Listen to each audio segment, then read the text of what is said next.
Totalnya untuk yang ikut keperawatan dewasa ini 30 semuanya, Bu. Oke, 30. Ini baru masuk, baru 30, join 18 nih. 18. J.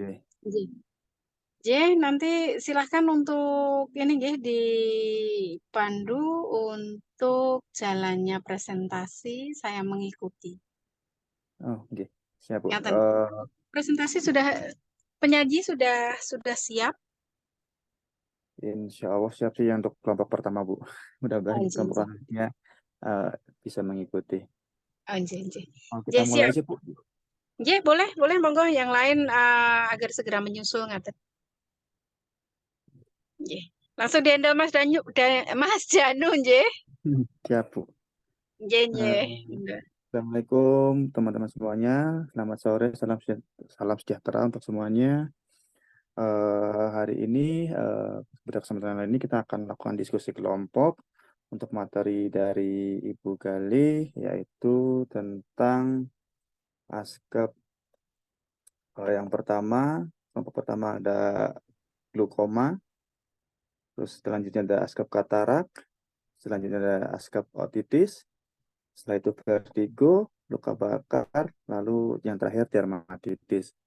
Untuk yang pertama, untuk ASKEP glaukoma ada Pak Ahmad Syahrir, saya sendiri Yanuar, dan Mas Redi Martianto. Jadi kita mulai saja untuk nanti diskusi kelompok kita akan lakukan apa namanya presentasi materi dulu dari kelompok 1 sampai 6. Setelah itu dilanjutkan diskusi. Gitu aja Bu, kali ya nggak apa-apa Bu ya.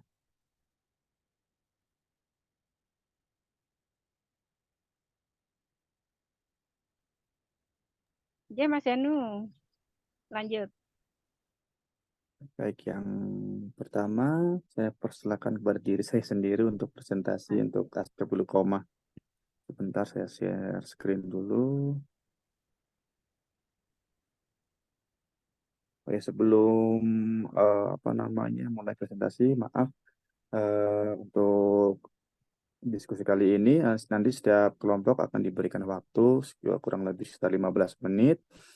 Setelah itu teman-teman bisa menyimak kalau misalkan ada pertanyaan tentang terkait materi yang disajikan kelompok boleh disampaikan di kolom chat dulu. Nanti saya akan eh,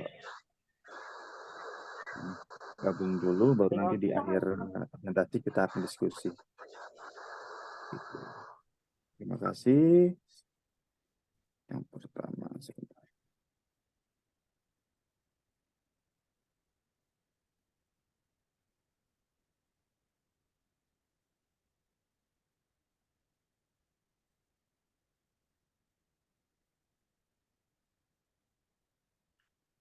Yang pertama untuk kelompok ASKEP pada pasien glukoma. Waktu sekarang jam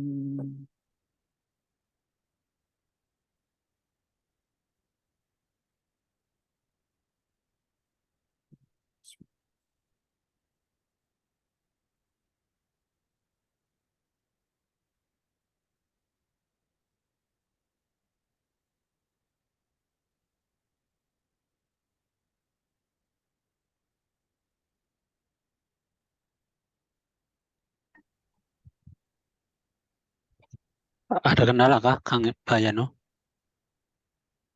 enggak Pak, lagi ngatur waktu aja dulu sebentar. Maaf. Oke, sudah.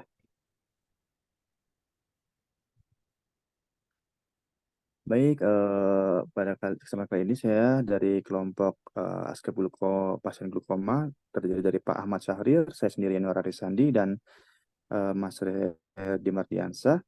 Hai. Latar belakang Ini ada glaukoma sendiri adalah penyakit ceruk. mata yang disebabkan oleh kerusakan saraf mata yang berhubungan dengan meningkatnya tekanan pada mata. Kerusakan tersebut bersifat permanen dan menyebabkan gangguan pada penglihatan kita dan dapat menyebabkan kebutaan total.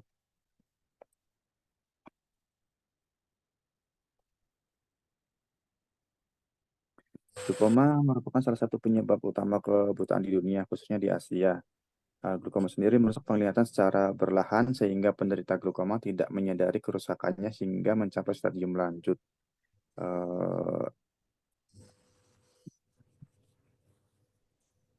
Selanjutnya untuk tinjauan pustaka, definisi glukoma adalah kondisi medis berupa gangguan penglihatan yang disebabkan oleh kerusakan saraf mata.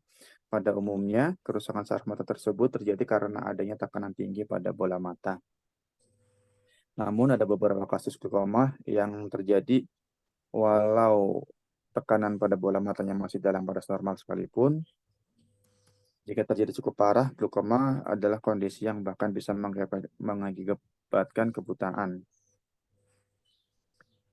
Penyakit glukoma sering dialami oleh orang tua lanjut usia maksudnya, terutama pada umur di atas 60. Walaupun demikian, tidak menutup kemungkinan kondisi tersebut dialami oleh yang berumur di bawah 60 tahun. Untuk etiologi sendiri, secara spesifik penyebab dari glaukoma adalah meningkatnya tekanan intraokular yang ada dalam mata karena produksi aqueous humor berlebih. Aqueous humor adalah cairan alami pada mata yang memiliki fungsi untuk membersihkan kotoran. Ya, menjaga bentuk serta menyuplai nutrisi pada mata. Ketika penumpukan cairan tersebut terjadi, tekanan pada bola mata akan meningkat dan bisa menyebabkan kerusakan saraf optik, dan glaukoma adalah kondisi yang didasari oleh hal-hal tersebut.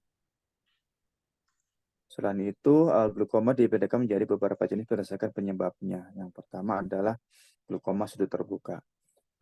Glaukoma sudut terbuka sendiri merupakan jenis glaukoma yang terjadi karena saluran trabekular mesok atau saluran pengalir aqueous humor tersumbat sebagian. Yang kedua ada glaukoma sudut tertutup, yaitu jenis glaukoma yang terjadi karena saluran trabekular mesok tertutup atau tersumbat sepenuhnya. Jenis glaukoma ini sering ditemukan pada orang Asia. Selanjutnya, glaukoma kongenital yang disebabkan oleh kelainan yang terjadi pada bayi baru lahir atau kondisi bawaan.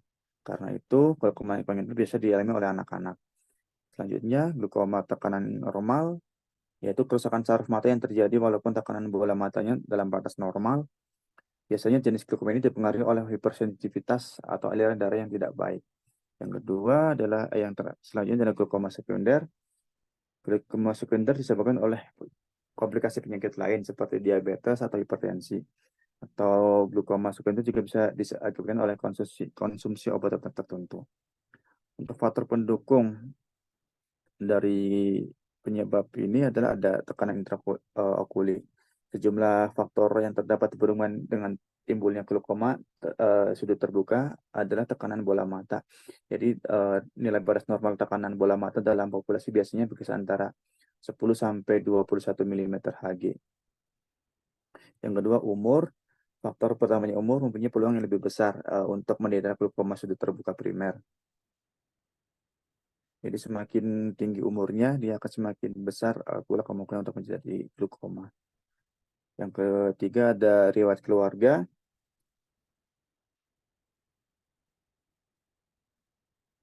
Selanjutnya ada ras.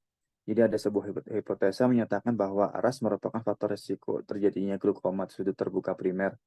Berdasarkan data pada orang yang berkulit hitam, mempunyai prevalensi 3 kali lebih besar untuk menderita glaukoma sudut terbuka dibandingkan dengan orang yang berkulit putih. Ini merupakan penelitian dari Rich di tahun 96.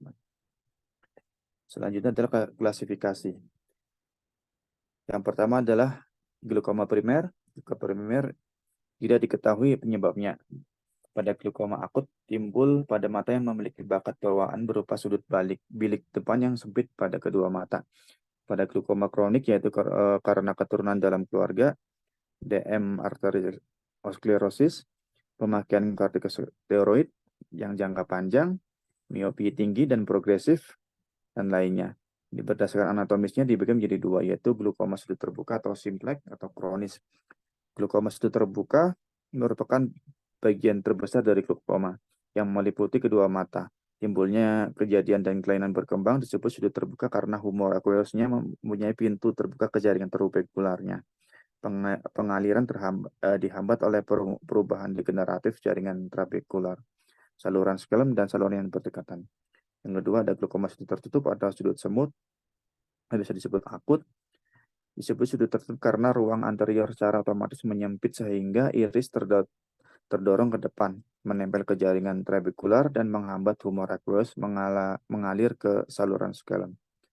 Pergerakan iris ke depan dapat karena peningkatan tekanan vitreous, penambahan cairan di ruang posterior atau lensa yang mengeras karena usia tua. Selanjutnya adalah glaukoma sekunder. Glaukoma ini diakibatkan oleh penyakit mata lain atau trauma di dalam bola mata yang menyebabkan penyempitan sudut atau peningkatan volume cairan dari dalam mata. Yang ketiga ada glaukoma kongenital. Perkembangan abnormal dari sudut filtrasi dapat terjadi sekunder terhadap kelainan mata sistemik. Jarang terjadi. Manifestasi klinisnya biasanya adanya pembesaran mata, pulvamus atau lakrimasi. Yang keempat ada glaukoma absolut. Merupakan stadium akhir dari glaukoma yang dimana sudah terjadi kebutaan total akibat tekanan bola mata memberikan gangguan fungsi lanjut. Untuk manifestasi klinis, menurut Brunner and Sudat, kebanyakan pasien tidak menyadari bahwa mereka mengidap penyakit tersebut sampai mereka telah mengalami perubahan visual dan kehilangan penglihatan. Gejalanya mungkin termasuk penglihatan kabur dan lingkaran cahaya di sekitar cahaya, kesulitan fokus, kesulitan menyesuaikan mata dalam kondisi rendah pencahayaan, kehilangan penglihatan tepi, nyeri atau ketidaknyamanan di sekitar mata, dan sakit kepala. Terus juga terjadi pucat dan cuping pada diskus saraf optik. Sebagian saraf optik kerusakan meningkat, persepsi visual di area tersebut juga hilang. Untuk patofisiologinya, mekanisme utama penurunan penglihatan pada glaukoma adalah apoptosis sel ganglion retina yang menyebabkan penipisan lapisan saraf dan lapisan inti dalam retina, serta berkurangnya akson di nervus opticus. Diskus optikus menjadi atrofik, disertai pembesaran cawan optik. Glaukoma akut terjadi bila terbentuk iris Bombay yang menyebabkan oklusi sudut bilik mata depan oleh iris perifer. Hal ini menghambat aliran keluar aqueous, humor, dan tekanan intraokular meningkat dengan cepat, menimbulkan nyeri hebat, kemerahan, dan penglihatan kabur. Pada glaukoma akut juga tekanan intraokular dapat mencapai 60-80 mm Hg, menimbulkan kerusakan iskemik akut pada iris yang disertai edema kornea dan kerusakan nervus opticus. Untuk mekanisme peningkatan tekanan intraokular pada glaukoma adalah gangguan reabsorpsi humor aqueous akibat kelainan sistem drainase sudut kamera okuli anterior atau gangguan akses humor aqueous ke sistem drainasenya. Efek peningkatan tekanan intraokular ini dipengaruhi oleh perjalanan waktu dan besar peningkatan tekanan intraokular. Pada glaukoma sudut tertutup akut, tekanan intraokular mencapai 60-80 mm Hg, menimbulkan kerusakan iskemik akut pada iris yang disertai edem kornea dan kerusakan nervus opticus. Pada glaukoma sudut terbuka primer, tekanan intraokular biasanya tidak meningkat lebih dari 30 mm Hg, dan kerusakan sel ganglion terjadi setelah waktu yang lama. Pada glaukoma tekanan normal, sel ganglion retina rentan mengalami kerusakan akibat tekanan intraokular dalam kisaran normal, dan mekanisme kerusakannya yaitu iskemik akut nervus opticus. Selanjutnya, langsung ke ini aja. Konsep asal perawatan. Untuk diagnosa keperawatan yang bisa diambil pada kasus glaukoma, yang pertama adalah nyeri akut berhubungan dengan peningkatan TIO atau tekanan intraokular, gangguan persepsi sensorik berhubungan dengan hilangnya penglihatan, ansietas berhubungan dengan krisis situasional atau kurang terpaparnya informasi. Untuk preoperasinya, kalau misalkan dilakukan operasi, pos operasinya bisa diambil diagnosa nyeri akut berhubungan dengan pos tuberkulektomi dan risiko infeksi berhubungan dengan luka insesi operasi. Pada diagnosa nyeri akut yang berhubungan dengan agen pencedera spesialis peningkatan TIO, untuk intervensinya dari manajemen nyeri, observasi, jadi identifikasi lokasi karakteristik, durasi, frekuensi, kualitas intervensi nyeri, identifikasi skala nyeri, identifikasi respon nyeri nonverbal, Identifikasi faktor yang memperberat dan memperingan nyeri. Untuk terapeutiknya, berikan teknik non-farmakologis untuk mengoreksi nyeri, misalnya TENS atau hipnosis, akupresur, terus napas dalam, dan lain-lainnya.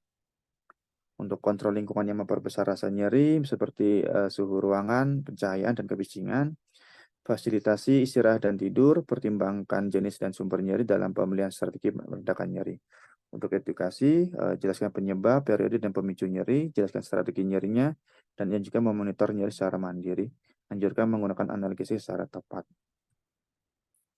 Untuk gangguan persepsi sensorik, untuk intervensinya, kaji dan catat ketajaman penglihatan mata, bisa lakukan visus, kasih tingkat deskripsi fungsional terhadap penglihatan dan perawatan, sesuaikan lingkungan dengan kemampuan penglihatan, kaji jumlah dan tipe rangsangan yang dapat diterima klien, observasi tanda vital, dan kolaborasi dengan tim medis dalam pemberian terapi. Untuk resiko ketidakseimbangan cairan. Untuk resiko infeksi, diskusikan tentang rasa sakit, pembatasan aktivitas dan pembalutan mata, tempatkan klien pada tempat tidur yang lebih rendah dan anjurkan untuk membatasi pergerakan mendadak atau tiba-tiba serta menggerakkan kepala berlebih. Bantu aktivitas selama fase istirahat, ambulasi dilakukan dengan hati-hati, anjurkan klien untuk menghindari tindakan yang dapat menyebabkan cedera, amati kondisi mata seperti loka menonjol, bilik mata depan menonjol, nyeri mendadak atau nyeri tidak berkurang dengan pengobatan, mual dan muntah. Dilakukan setiap 6 jam pasca operasi. Atau terus untuk resiko cedera, manajemen keselamatan lingkungan, lakukan observasi, indikasi kebutuhan keselamatan, misalkan kondisi fisik, fungsi kognitif, dan riwayat perilaku, monitor perubahan untuk keselamatan lingkungan. Untuk terapeutiknya, hilangkan bahaya keselamatan lingkungan, misalkan fisik, biologi, dan kimia. Jika memungkinkan mobilitas lingkungan untuk meminimalkan bahaya dan risiko, sediakan alat bantu keamanan lingkungan, misalkan remote care atau pegangan tangan. Fasilitasi relokasi ke lingkungan yang aman, lakukan program screening bahaya lingkungan, ajarkan individu dan keluarga dan kelompok risiko tinggi untuk bahaya lingkungan. Jadi kesimpulannya, glaukoma adalah salah satu penyakit mata dengan gejala yang tidak langsung, yang secara bertahap menyebabkan penglihatan pandangan mata semakin lama akan semakin berkurang, sehingga akhirnya mata akan menjadi buta. Untuk klien yang mengalami glaukoma harus mendapatkan gambaran tentang penyakit serta penata laksanaannya, efek pengobatan, dan tujuan akhir pengobatan secara lengkap. Pendidikan kesehatan yang diberikan harus menekankan bahwa pengobatan bukan untuk mengembalikan fungsi penglihatan, tetapi hanya mempertahankan fungsi yang masih ada. Sekian dari kelompok kami. Terima kasih. Jika ada pertanyaan boleh disampaikan di kolom chat.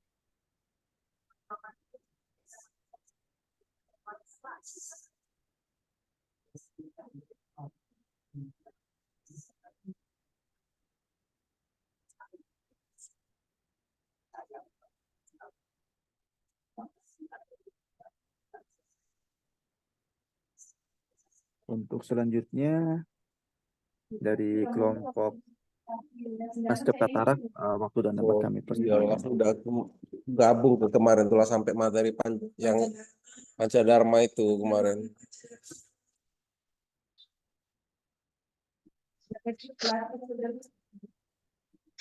Baiklah, selamat sore. Kami dari kelompok 4 akan mempresentasikan makalah asuhan keperawatan katarak yang terdiri dari saya sendiri, Lisna Manalu, kemudian Wiwi Andayani, dan saya Saltina.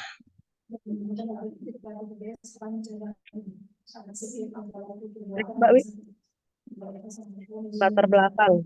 Asuhan keperawatan katarak merupakan perawatan yang diberikan kepada pasien yang mengalami katarak, yaitu kondisi medis yang ditandai dengan kekeruhan pada lensa mata yang mengganggu penglihatan. Katarak adalah kekeruhan pada lensa mata yang menghalangi cahaya masuk ke retina, sehingga penglihatan menjadi kabur atau terganggu. Katarak dapat terjadi pada satu atau kedua mata, tetapi tidak menyebar dari satu mata ke mata lainnya. Katarak adalah penyebab utamanya kebutaan di seluruh dunia. Kondisi ini lebih sering terjadi pada orang lanjut usia. Penyebab utama katarak adalah proses penuaan alami. Faktor risiko lainnya meliputi genetika, diabetes, trauma mata, paparan sinar UV yang berlebihan, penggunaan obat tertentu seperti kortikosteroid, dan gaya hidup tidak sehat seperti merokok. Next, pengertian.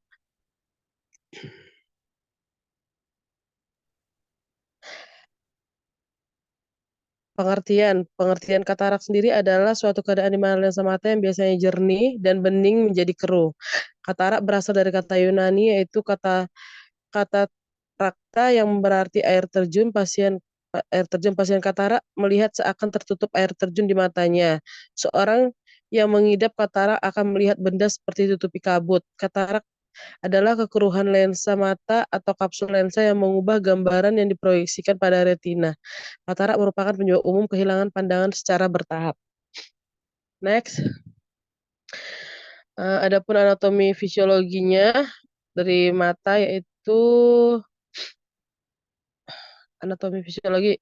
Nah, di dalam mata manusia terdapat 3 lapisan, yaitu ada lapisan luar yang terdiri dari sklera, kornea, lapisan tengah yang terdiri dari koroid, badan atau korpus siliar, iris, yang ketiga lapisan dalam yang terdiri dari retina dan fundus optik. Next. Etiologi katarak sendiri yaitu dapat disebabkan oleh beberapa faktor, yaitu fisik, kimia, penyakit predisposisi, genetik, dan gangguan perkembangan, infeksi virus di masa pertumbuhan janin, juga usia. Nah, di sini klasifikasi katarak itu ada 3, yaitu katarak kongenital, katarak yang sudah terlihat pada usia kurang dari 1 tahun. Yang kedua, katarak juvenil, katarak yang terjadi sudah usia 1 tahun, dan katarak senil, katarak setelah usia 50 tahun. Next. Berdasarkan penyebabnya sendiri, katarak dapat dibagi menjadi 3, yaitu katarak traumatika. Katarak terjadi akibat ruda paksa atau trauma, baik karena trauma tumpul maupun tajam.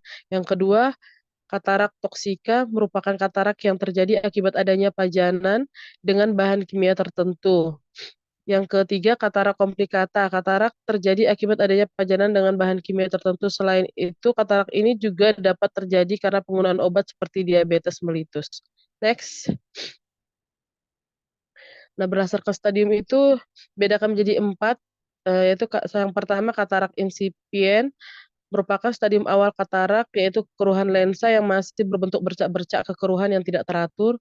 Yang kedua, katarak imatur, lensa mulai menyerap cairan sehingga lensa agak cembung menyebabkan terjadinya miopia dan iris terdorong ke depan serta bilik mata depan menjadi dangkal.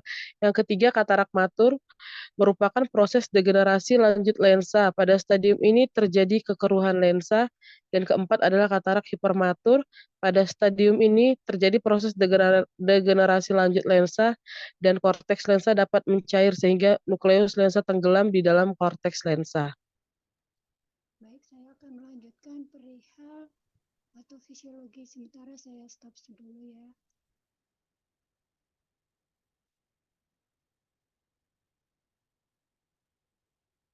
Untuk patofisiologi katarak bisa terjadi akibat usia, fisik, dan penyakit tertentu.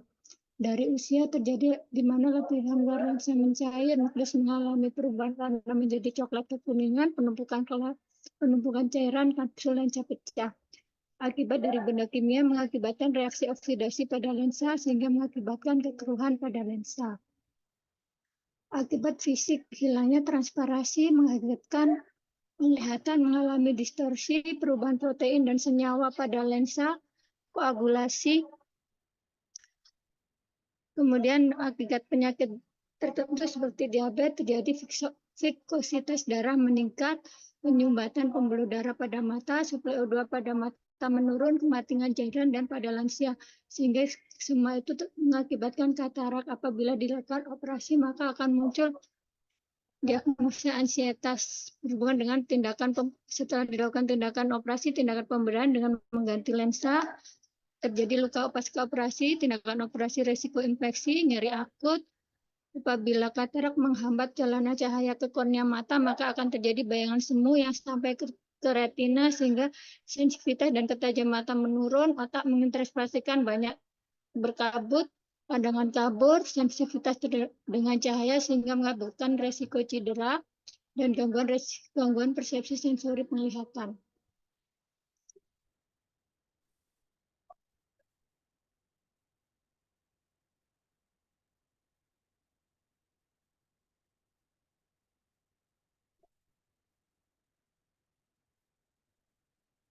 Manifestasi klinis katarak didiagnosa terutama dengan gejala subjektif. Biasanya pasien mengalami penurunan ketajaman, penglihatan, dan silau serta gangguan fungsional sampai derajat tertentu yang diakibatkan karena kehilangan penglihatan. Temuan objektif biasanya meliputi pengembangan seperti mutiara, keabuan pada pupil sehingga retina tidak akan tampak dengan oftalmoskop. Ketika lensa sudah menjadi opak, cahaya akan dipendarkan dan bukannya ditransmisikan dengan tajam menjadi bayangan terfokus pada retina.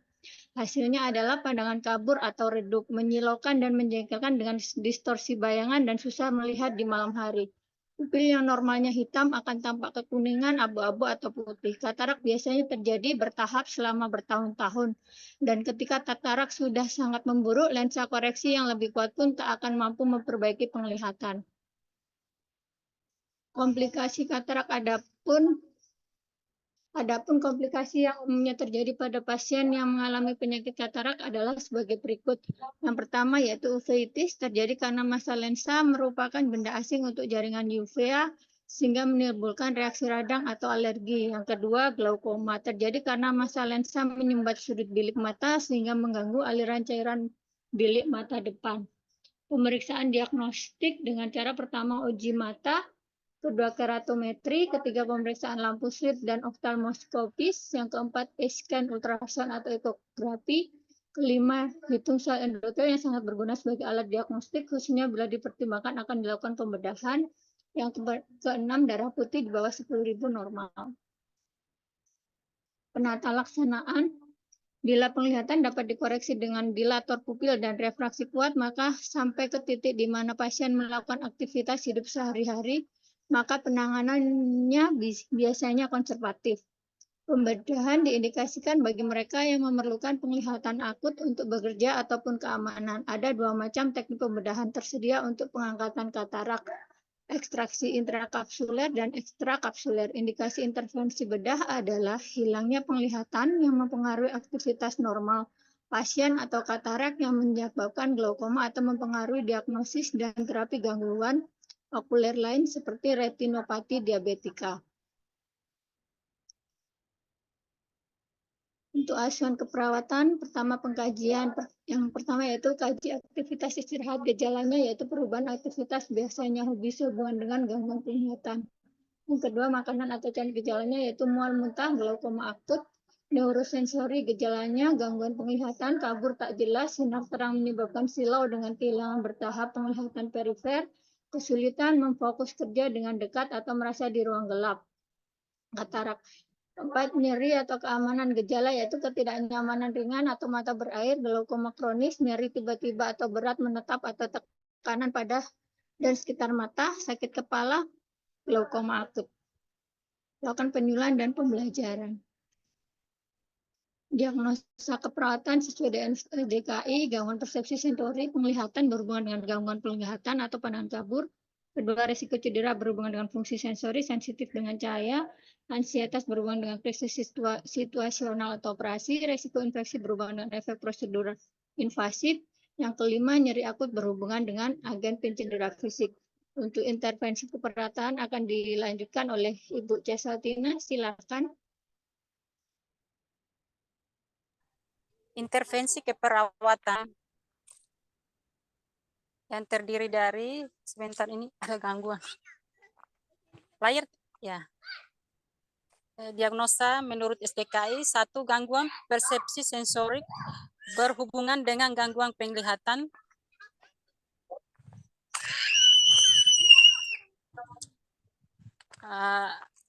Kemudian masuk ke tujuan keperawatan menurut SLKI.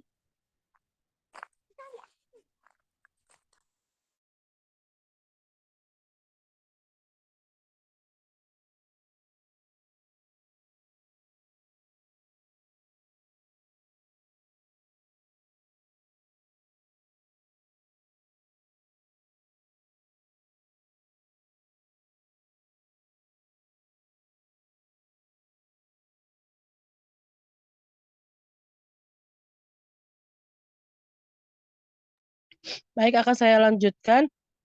Diagnosa yang pertama yaitu gangguan persepsi sensori berhubungan dengan gangguan penglihatan. di mana tujuan perawatannya itu setelah dilakukan tindakan keperawatan selama 3 kali 24 jam, diharapkan fungsi sensori membaik dengan kriteria hasil ketajaman penglihatan meningkat. Dengan intervensi keperawatan, yaitu minimalisasi rangsangan, observasi periksa status sensori, kemudian tanda petik diskusikan tingkat toleransi terhadap beban sensori, misalnya terlalu terang, batasi stimulus lingkungan, kemudian jadwalkan aktivitas harian dan waktu istirahat.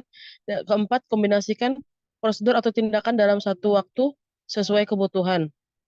Kemudian ada edukasi. Yang pertama, ajarkan cara meminimalisasi stimulus, misal dengan cara mengatur pencahayaan ruangan. Kemudian dengan kolaborasi, yang pertama kolaborasi dalam meminimalkan prosedur atau tindakan, dan kedua kolaborasi pemberian obat yang mempengaruhi persepsi stimulus. Next. Diagnosa yang kedua yaitu resiko cedera berhubungan dengan fungsi sensori, di mana tujuannya setelah dilakukan tindakan keperawatan selama 3 kali 24 jam, diharapkan fungsi sensori membaik dengan kriteria hasil ketajaman penglihatan meningkat dengan intervensi keperawatan, yaitu yang pertama observasi, periksa status sensori, kedua terapeutik, diskusikan tingkat toleransi terhadap beban sensori, kedua batasi stimulus lingkungan, ketiga jadwalkan aktivitas harian dan waktu istirahat, keempat kombinasikan prosedur atau tindakan dalam satu waktu atau sesuai kebutuhan, kemudian edukasi, ajarkan cara meminimalisasi stimulus, kemudian kolaborasi dalam meminimalkan prosedur tindakan, dan kedua kolaborasi pemberian obat yang mempengaruhi persepsi stimulus. Next, diagnosa yang ketiga itu ansietas berhubungan dengan krisis situasional atau pada pasien operasi, yaitu dengan tujuannya itu setelah dilakukan tindakan keperawatan 1 kali 24 jam, tingkat ansietas menurun dengan kriteria hasil, verbalisasi khawatir akibat kondisi yang dihadapi menurun, kemudian perilaku gelisah menurun, dan ketiga perilaku tegang menurun. Dengan intervensi perawatan yaitu reduksi ansietas. Yang pertama observasi, kita identifikasi saat tingkat ansietas berubah, kemudian identifikasi kemampuan mengambil keputusan, ketiga monitor tanda-tanda ansietas, baik verbal dan non-verbal. Kemudian yang kedua terapeutik, ciptakan suasana terapeutik untuk menumbuhkan kepercayaan, gunakan pendekatan yang tenang dan meyakinkan, tempatkan barang pribadi yang memberikan kenyamanan, dan ketiga edukasi, jelaskan prosedur termasuk sensasi yang mungkin dialami. Kedua, anjurkan keluarga untuk tetap bersama pasien jika perlu. Dan yang keempat, kolaborasi pemberian obat ansietas jika perlu. Yang keempat yaitu resiko infeksi berhubungan dengan efek prosedur invasif, di mana tujuannya di sini setelah dilakukan tindakan keperawatan 2 kali 24 jam, diharapkan tingkat infeksi menurun dengan kriteria hasil, yaitu yang pertama kebersihan tangan meningkat, kedua kebersihan badan meningkat, yang ketiga kemerahan menurun, keempat nyeri menurun, kelima bengkak menurun. Dengan intervensi keperawatan yaitu pencegahan infeksi, yang pertama observasi, monitor tanda-tanda dan gejala infeksi lokal dan sistemik, yang kedua terapeutik, batasi jumlah pengunjung, kedua cuci tangan sebelum dan sesudah kontak dengan pasien dan lingkungan pasien, ketiga pertahankan teknik aseptik pada pasien berisiko tinggi, yang keempat edukasi, jelaskan tanda dan gejala infeksi, ajarkan cara cuci tangan yang benar, ajarkan cara memeriksa kondisi luka atau luka operasi, keempat anjurkan meningkatkan asupan nutrisi, dan kelima anjurkan meningkatkan asupan cairan. Next. Diagnosa yang terakhir kelima, nyeri akut berhubungan dengan agen pencedera fisik.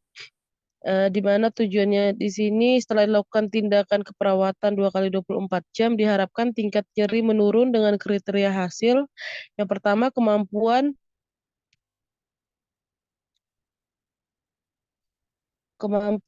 menuntaskan aktivitas meningkat, kedua keluhan nyeri menurun, ketiga meringis menurun, keempat sikap protektif menurun, kelima gelisah menurun, keenam perasaan takut mengalami cedera berulang menurun.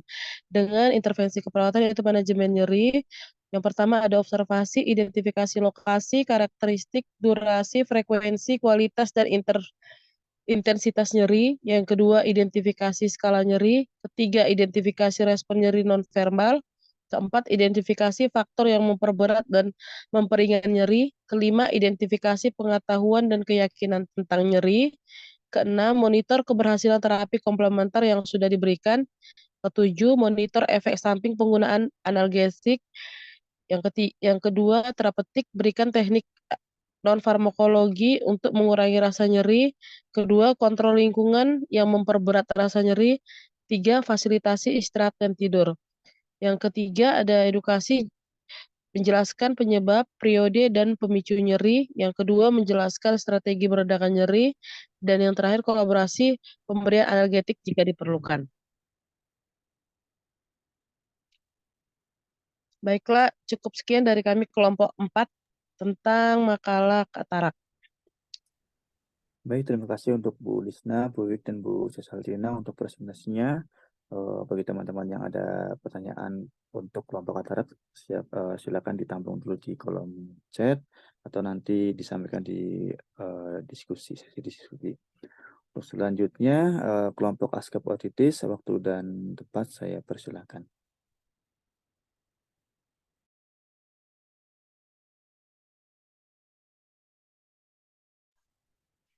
Terima kasih, selamat siang. Kami dari kelompok 5, terdiri dari 3 orang. Yang pertama saya sendiri, Irmawatin, Sudianto, dan Ahmad Soleh. Kami akan membacakan asuhan keperawatan dengan otitis. Slide.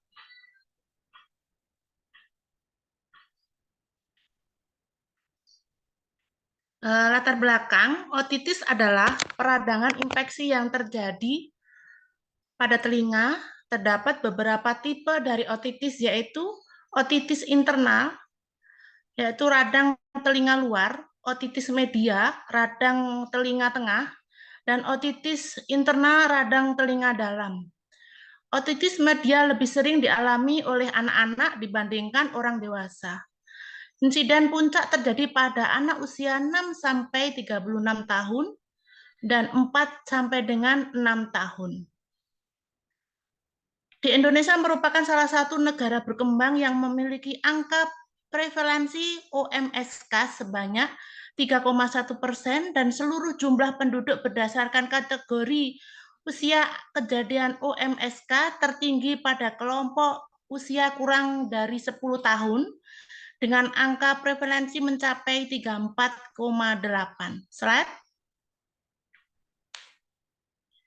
Rumusan masalah, bagaimana konsep teori tentang penyakit otitis, bagaimana konsep asuhan keperawatan kepada klien dengan otitis. Tujuan dari keperawatan ini, tujuan umumnya menjelaskan konsep penyakit otitis dan menjelaskan konsep asuhan keperawatan kepada klien dengan otitis. Tujuan khusus menjelaskan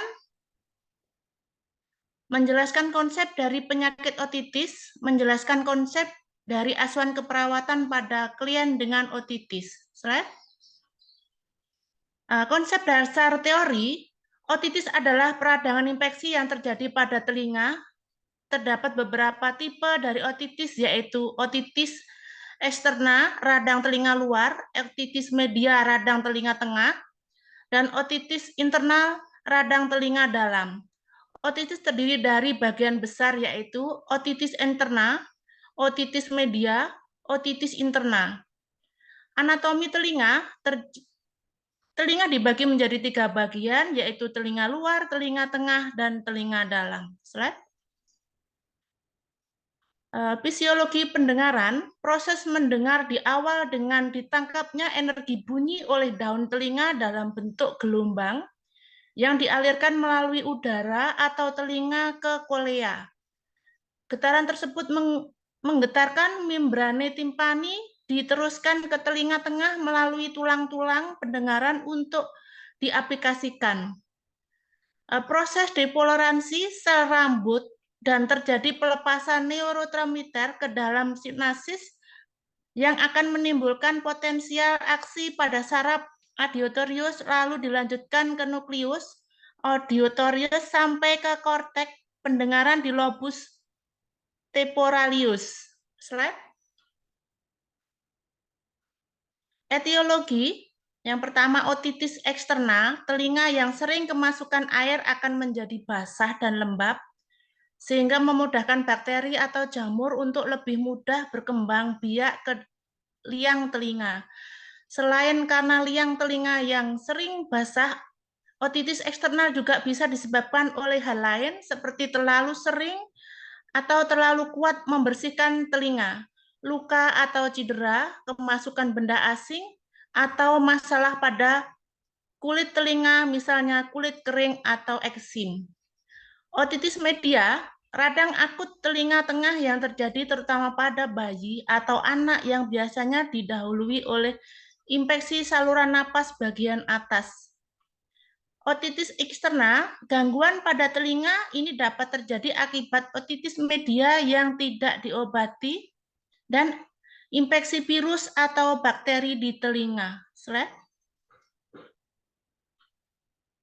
Manifestasi klinis, otitis eksternalnya, otitis eksternal dapat menimbulkan beberapa gejala berikut ini: gatal pada telinga, rasa sakit atau nyeri terutama pada telinga, disentuh atau ditarik, telinga tampak kemerahan dan bengkak, keluar cairan dari telinga, gangguan pendengaran, telinga terasa penuh atau tersumbat, demam, muncul benjolan di leher atau sekitar telinga karena pembengkakan kelenjar getah bening. Otitis media, gejala yang ditimbulkan oleh otitis media antara lain sakit telinga, gangguan pendengaran, demam, serta keluarnya cairan dari telinga yang berwarna kekuningan, kehijauan, atau kecoklatan, dan berbau busuk. Otitis interna, gejala infeksi telinga bagian dalam meliputi vertigo, pusing, sulit berdiri, atau duduk, mual, muntah, telinga berdenging, sakit telinga, dan kehilangan pendengaran. Komplikasi otitis media akut dapat dibedakan menjadi dua, yaitu komplikasi intratemporal atau kehilangan pendengaran kondusi, perforasi, otitis media superaktif, kronik, kolesteatoma, tipanisklorosis, mastoiditis, petrositis, dan intrakranial, meningitis, abses ekstrudural menurut Iwayan Pradana. Slide. Tulisannya kecil-kecil. Patofisiologi, otitis media sering diawali dengan infeksi pada saluran napas seperti radang tenggorokan atau pilek yang menyebar ke telinga tengah lewat saluran Eustasius. Saat bakteri melalui saluran Eustasius, mereka dapat menyebabkan infeksi di saluran tersebut sehingga terjadi pembengkakan di sekitar saluran. Tersumbatnya saluran menyebabkan transudasi dan datangnya sel-sel darah putih untuk melawan bakteri. Sel-sel darah putih akan membunuh bakteri dengan mengorbankan diri mereka sendiri.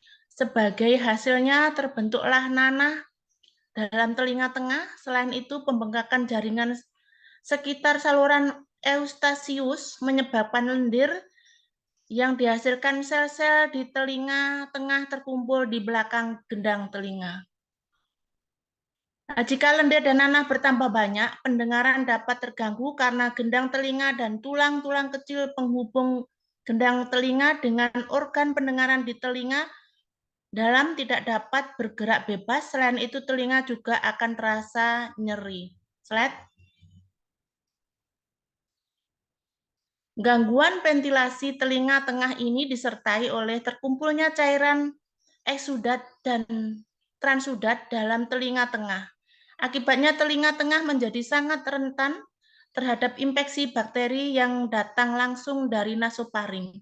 Selanjutnya, faktor ketahanan tubuh, penjamu, dan virulensi bakteri akan menentukan progresivitas penyakit. Otitis media kronik terjadi apabila otitis media akut berlangsung secara berulang-ulang dan tak tertangani. Pemeriksaan penunjang yaitu tes suara bisik, tes garbu tala merupakan tes kualitatif, tes audiometri, timpanogram untuk mengukur kesesuaian dan kekakuan membran timpani. Slide. Kultur dan uji sensitivitas hanya dapat dilakukan bila dilakukan timpanosentesis. Uji sensitivitas dan kultur dapat dilakukan untuk mengidentifikasi organisme pada sekret telinga. Pemeriksaan ketajaman pendengaran menurut Paidah dan kawan-kawan tahun 2016 adalah memeriksa telinga kiri dan telinga kanan secara bergantian. Dengan bisikan pada jarak 4, 5, sampai 6 meter dalam ruang kedap suara, dengan arloji dengan jarak 30 cm, dengan menggunakan garbu tala. Slide.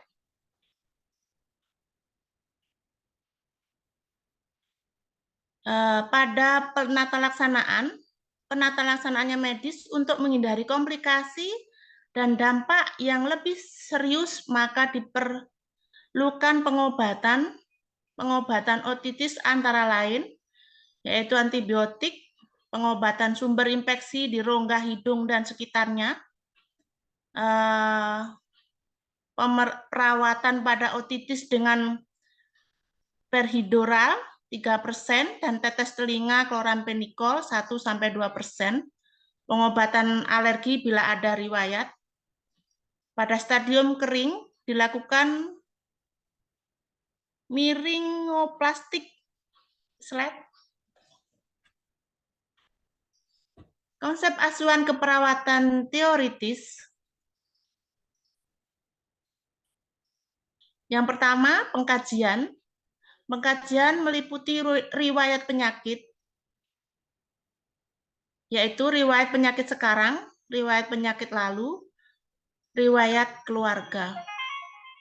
Model studi Gardon, yaitu model kognitif, model nutrisi metabolik, model eliminasi, model aktivitas dan latihan, pola tidur dan istirahat, persepsi dan konsep diri, hubungan peran, seksualitas, kemampuan beradaptasi, harga diri. Slide.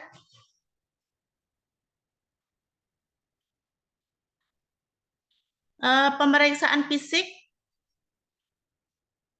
yaitu meliputi kepala dan leher, replenishing system, sistem pernapasan, sistem kardiovaskuler, sistem pencernaan, sistem kemih, sistem saraf.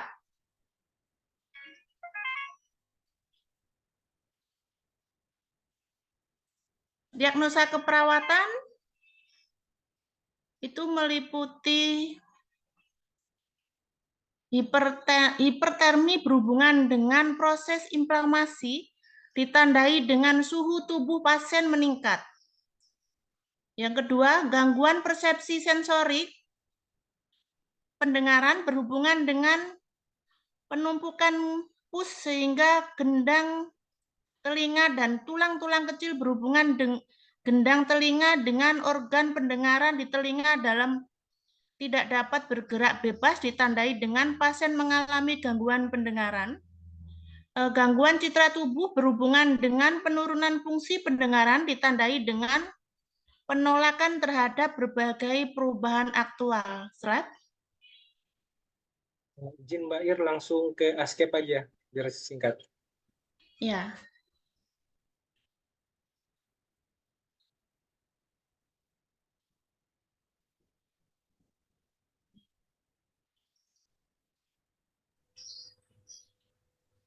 Oke, dilanjutkan. Mas Soleh, Pak Soleh, Pak Soleh. Tinjauan kasus. Atas nama N, 12 tahun, datang ke RS diantar ibunya. Atas nama N, mengeluh nyeri telinga dan ketajaman pendengaran menurun. Pada telinga sebelah kiri, disertai dengan keluarnya kotoran, telinga yang berbau sejak 2 minggu yang lalu. Setelah dilakukan pengkajian, didapat hasil sebagai berikut. Dalam 1 tahun terakhir, kalian sudah 2 kali mengalami ISPA. Akhir-akhir ini, kalian sering mengalami batuk, pilek, demam. Hasil TTV, TD 110/80, HR 100 kali per menit, RR 20 kali per menit, S 39 derajat Celcius. Kalian mengatakan sering mengorek kuping dengan bagian bawah, ujung peniti. Bahkan pernah mengalami pendarahan. Hasil pemeriksaan otitis diperoleh membran timpani tampak merah, menggelembung dan mengalami proversi. Kalian memberikan terapi antibiotik, spertium luas dan obat tetes telinga. Kalian bertanya bagaimana bisa terkena penyakit ini. Diagnosa medis kalian otoritis media. Lanjut. Diagnosa. Nyeri akut berhubungan dengan agnosia cedera fisik. Resiko infeksi sampai dengan kurangnya pengetahuan terhadap penjangan oksigen. Definisi pengetahuan berhubungan dengan kurangnya sumber pengetahuan. Intervensi. 1. Nyeri akut berhubungan dengan agen cedera fisik. Tujuan dan kriteria hasil setelah dilakukan tindakan perawatan selama 1 kali 24 jam, masalah nyeri dapat teratasi. Intervensi mandiri, manajemen nyeri. Gali bersama pasien faktor-faktor yang dapat menurunkan atau memperberat nyeri. Kendalikan faktor lingkungan yang dapat mempengaruhi respon pasien terhadap ketidaknyamanan. Lanjut. 3.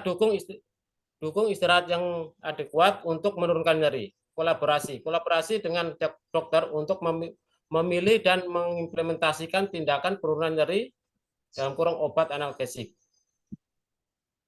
Diagnosa kedua, resiko infeksi berhubungan dengan kurangnya pengetahuan terhadap pajanan patiogen. Setelah dilakukan tindakan keperawatan 3 kali 24 jam, masalah resiko infeksi dapat teratasi. Dengan kriteria tidak ada kotoran telinga, belebit pada telinga, tidak terdapat batuk, pilek, dan demam.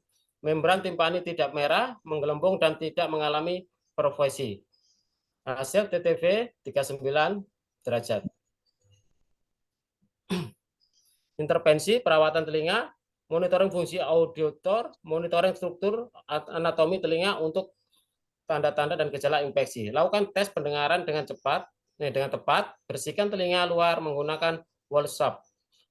Monitor tumpuhan kotoran telinga yang berlebih. Pertimbangkan irigasi telinga untuk mengangkat kotoran telinga berlebih. Instruksikan klien untuk tidak menggunakan objek-objek asing, misalnya ujung cotton bud,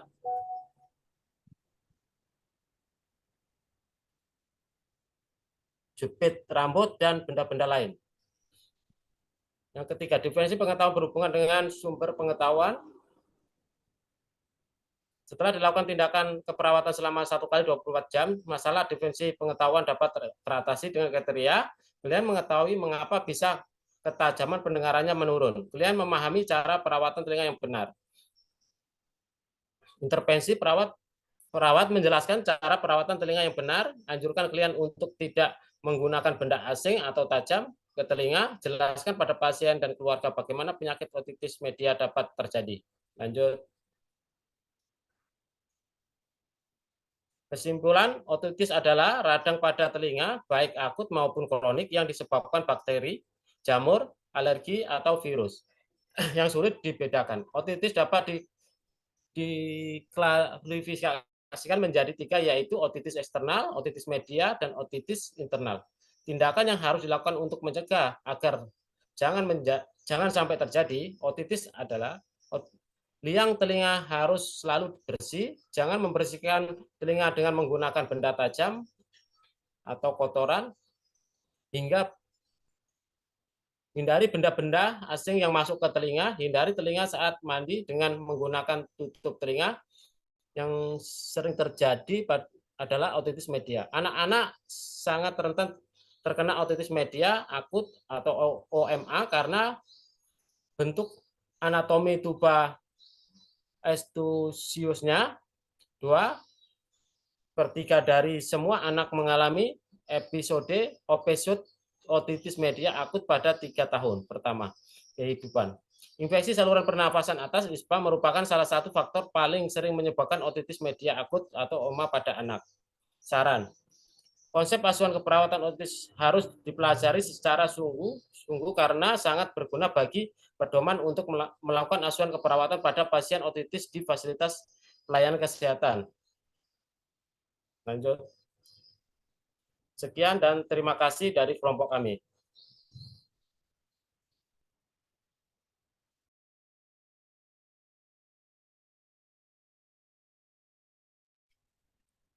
Terima kasih untuk kelompok ASKEP Katarak, otitis maksud saya. Untuk selanjutnya,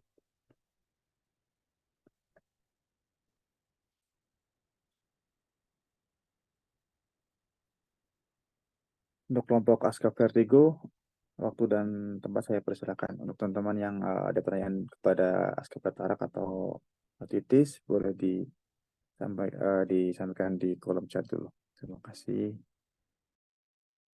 Baik, terima kasih.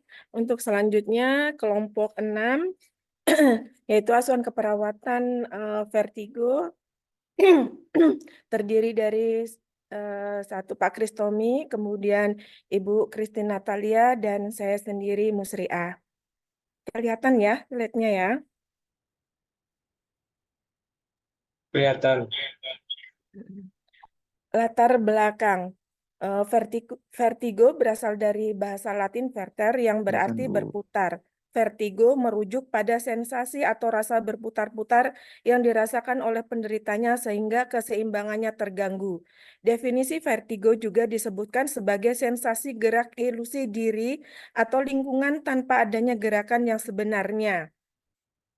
Hal ini menunjukkan bahwa vertigo merupakan kondisi yang melibatkan persepsi gerakan yang tidak sesuai dengan kenyataan yang dapat mempengaruhi keseimbangan dan kestabilan seseorang.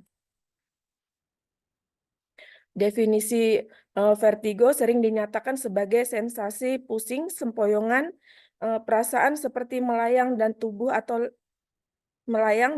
atau lingkungan sekitar seperti berputar dan jungkir balik. Menurut Putri 2016. Vertigo adalah sensasi gerakan tubuh atau lingkungan di sekitarnya dengan gejala lain yang bisa timbul, yang utama pada sistem otonom yang timbul karena ada gangguan pada sistem keseimbangan tubuh oleh kondisi ataupun penyakit. Etiologi, menurut Victoria 2016, vertigo dibedakan menjadi dua berdasarkan penyebabnya.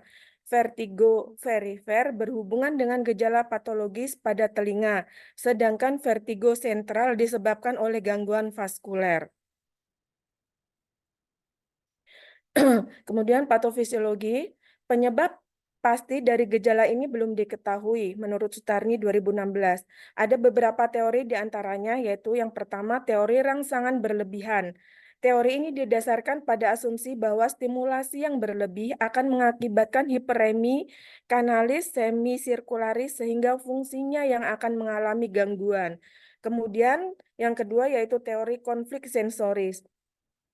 Di dalam kondisi yang normal atau fisiologis, impuls yang diterima antara sisi kiri dan kanan akan dibandingkan antara impuls yang berasal dari penglihatan dan proprioseptik dan vestibular secara timbal balik.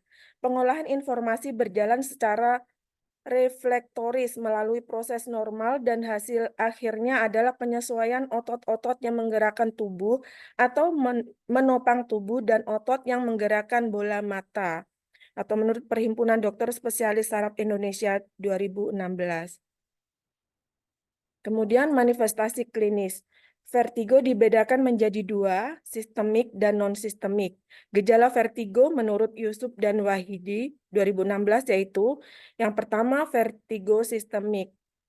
Tanda dan gejalanya yaitu mungkin pucat, peluh dingin, mual, dan muntah. Kemudian vertigo non-sistemik yaitu rasa kepala ringan seperti diayun, rasa seperti terapung, dan rasa bergoyang yang sulit digambarkan oleh penderita vertigo.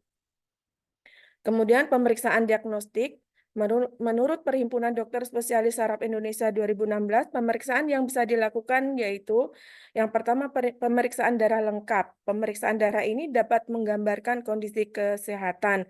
Kemudian CT scan atau pemeriksaan MRI merupakan pemeriksaan yang menggunakan komputer atau mesin yang memancarkan sinar X. Hasil dari pemeriksaan ini akan menampilkan gambar struktur dan jaringan tubuh. Kemudian komplikasi. Apabila vertigo tidak segera ditangani dan dilakukan pengobatan, penderita bisa saja mengalami gagal otak ringan maupun berat. Itu merupakan akibat yang ditimbulkan karena vertigo pada penderita yang sering kambuh. Menurut Yulianto 2016, vertigo akan menyebabkan komplikasi berupa penurunan kualitas hidup karena gangguan mobilitas. Penderita vertigo juga akan mengalami penurunan fungsi individu sebagai pekerja. Vertigo apabila terjadi saat berkendara juga akan mengakibatkan kecelakaan.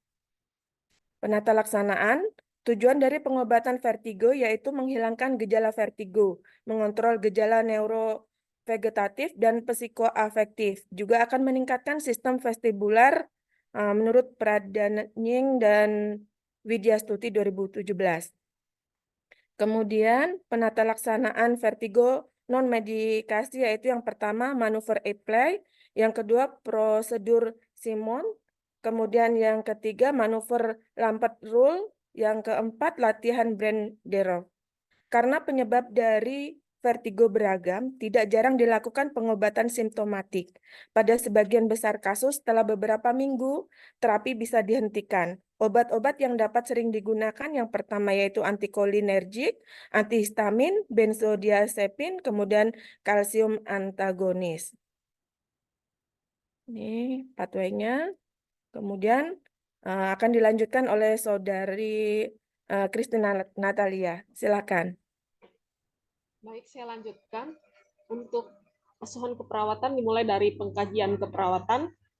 Langkah-langkah untuk pengkajian keperawatan pada klien vertigo meliputi yaitu pertama identitas, berisi jenis kelamin dan usia, kemudian riwayat kesehatan sekarang, yaitu keluhan utama. Lanjut.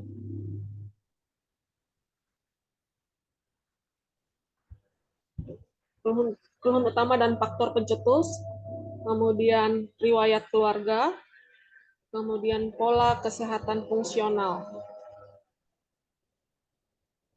kemudian pemeriksaan fisik. Lanjut. Untuk diagnosa keperawatannya ada 3 kami ambil, yaitu nyeri akut berhubungan dengan agen pencedera fisiologis, kemudian intoleransi aktivitas berhubungan dengan birah baring, kemudian risiko jatuh ditandai dengan gangguan keseimbangan. Untuk intervensi keperawatan dari nyeri akut berhubungan dengan agen pencedera, yaitu tujuan yang pertama yaitu setelah dilakukan tindakan keperawatan 3 kali 24 jam, nyeri pasien menurun dengan kriteria keluhan nyeri menurun, meringis menurun, kesulitan tidur menurun, mual menurun. Adapun intervensi keperawatannya berdasarkan psiki, yaitu berdasarkan manajemen jeri, bisa dibaca nanti observasi, terapeutik, edukasi, dan kolaborasi. Lanjut. Kemudian diagnosa keperawatan yang kedua, intoleransi aktivitas berhubungan dengan tirah baring, yaitu tujuannya setelah dilakukan asuhan keperawatan 3 kali 24 jam, kriteria hasil, kekuatan tubuh bagian atas meningkat, kekuatan tubuh bagian bawah meningkat, tekanan darah membaik, keluhan lelah menurun, dan perasaan lemah menurun. Intervensi keperawatannya berdasarkan psiki, yaitu manajemen energi, observasi, terapeutik, edukasi, dan kolaborasi. Lanjut.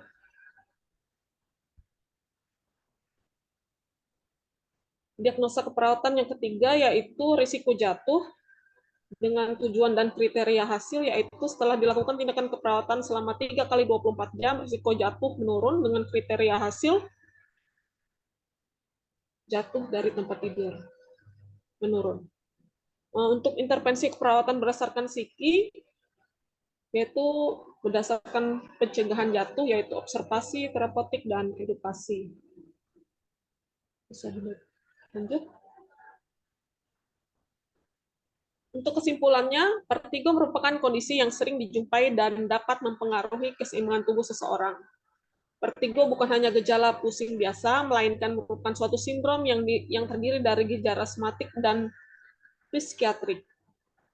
Penting untuk melakukan pengkajian yang komprehensif dalam asuhan keperawatan pada vertigo, termasuk melibatkan wawancara dengan pasien dan keluarga.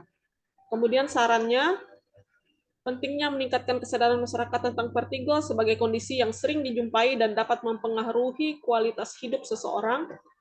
Kemudian diperlukan kerjasama antara tenaga medis, pasien, keluarga, dan dalam penanganan vertigo. Kemudian pentingnya melakukan pemeriksaan diagnosis secara menyeluruh seperti pemeriksaan darah lengkap, CT scan, atau MRI untuk membantu dalam menegakkan diagnosis vertigo. Kemudian perlu adanya perhatian khusus terhadap faktor risiko jatuh pada pasien vertigo. Kemudian kontinuitas perawatan dan pemantauan secara berkala terhadap pasien vertigo sangat penting untuk memastikan efektivitas penanganan dan perbaikan kondisi pasien. Lanjut. Demikianlah presentasi dari kelompok 6. Silakan dilanjutkan. Terima kasih untuk kelompok 6, aspek vertigo, Pak Kristomit, Bu Kristina, Bu Musliah. Untuk kalau ada pertanyaan, silakan disampaikan di kolom chat dulu untuk ditampung. Selanjutnya ada aspek luka bakar, Bu Ika, Pak Ari, Pak Agustinus, waktu dan tempat dipersilakan.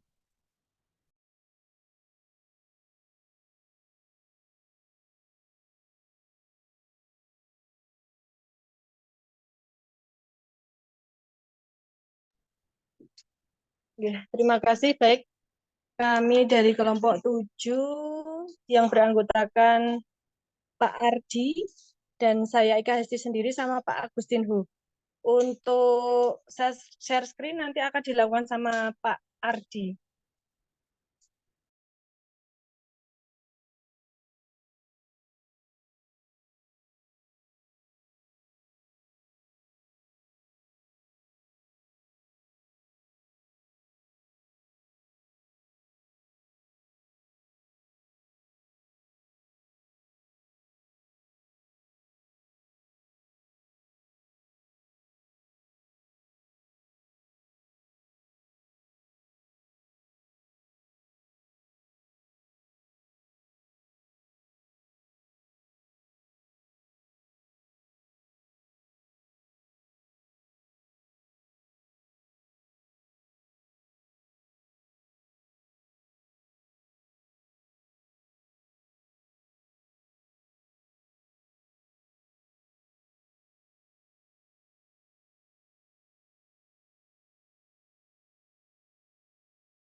Ya, baik, terima kasih.